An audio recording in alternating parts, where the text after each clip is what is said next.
Hi, Denise Gwen, reading aloud for you from my short story, The Greasy Spoon, chapters 48 and 49. Nick lowers the rifles to the ground. They disappear into the tall grass with a soft rustle. He straightens up and bounds over to the door where Jeb stands, covering the distance in a second, and stands behind Jeb and presses the gun into the back of his head. "Ah," Jeb says with satisfaction. "There you are."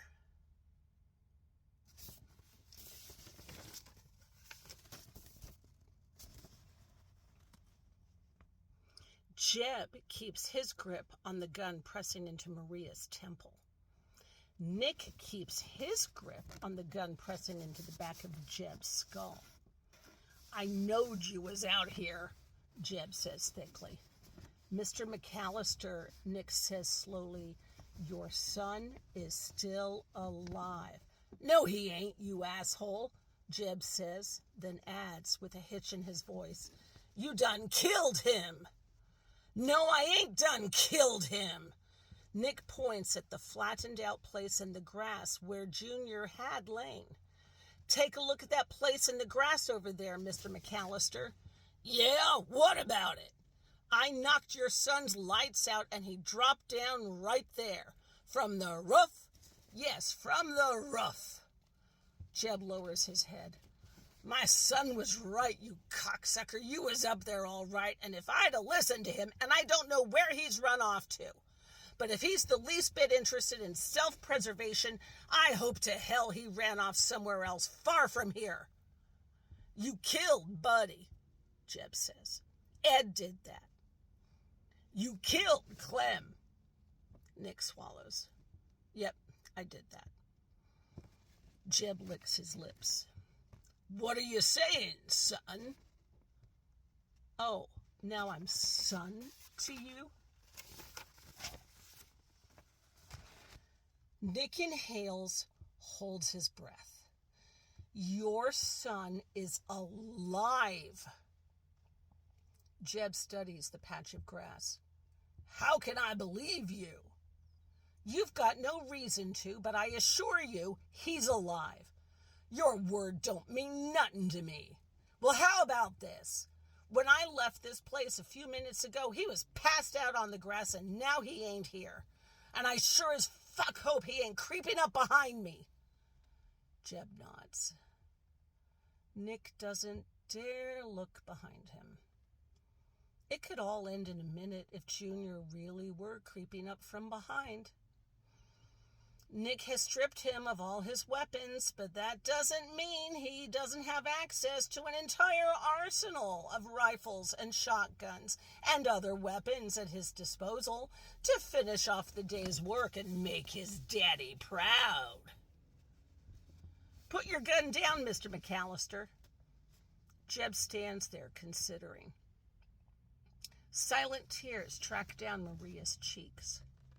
"I don't want to kill you, Mr. McAllister." Jeb spits ruminatively, studies the patch of flattened out grass, sees an indentation in the grass where his skinny, half-witted dolt of an idiot son had lain, so perhaps he does have a good reason to believe something that a lawyer has said to him. Then again, does anyone ever believe anything that a lawyer says to him?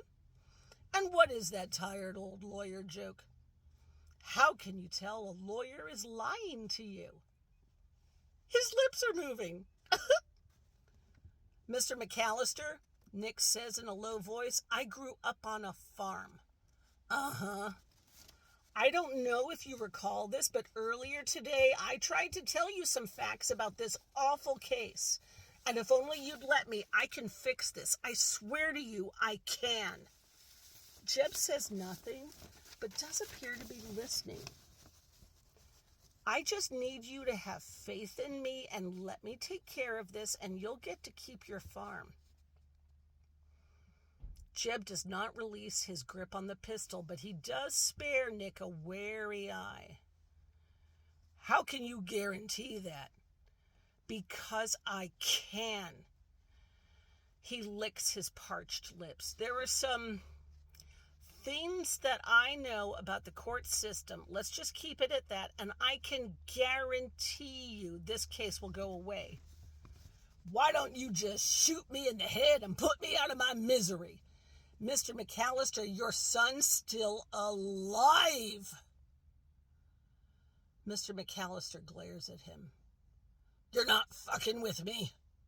I'm not fucking with you, Mr. McAllister.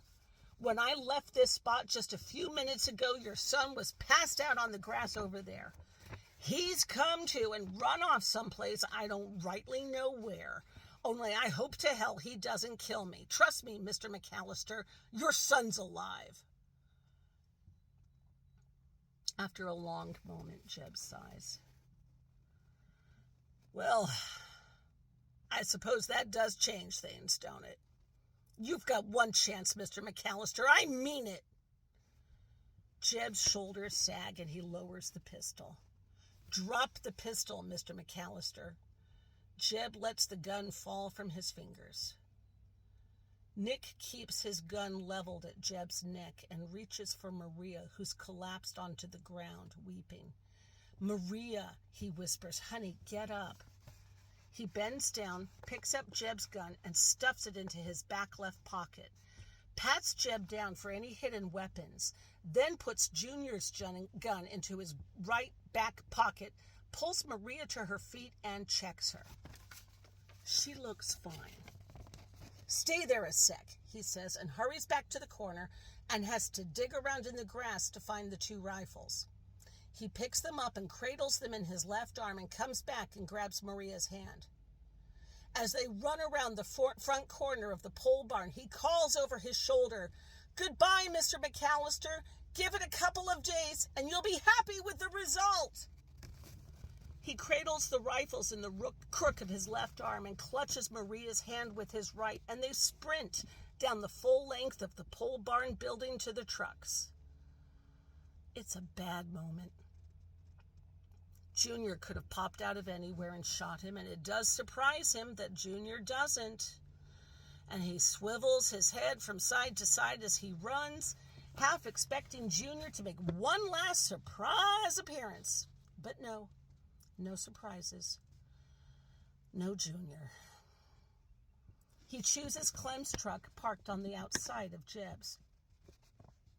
He runs up to the passenger side door, yanks it open, boosts Maria up and into the cab and says, Duck down, and points at the passenger side well, and she understands and curls up into a ball on the floor. And he runs around to the driver's side door and tosses the 2 rifles into the clips on the back window, shoves the key into the ignition, and starts the engine.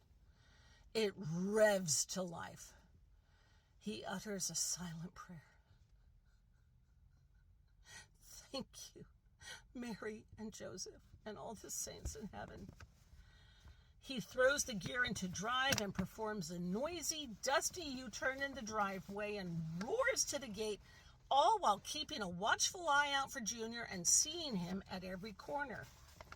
He clears the entrance gates, hands a left, and books it to town.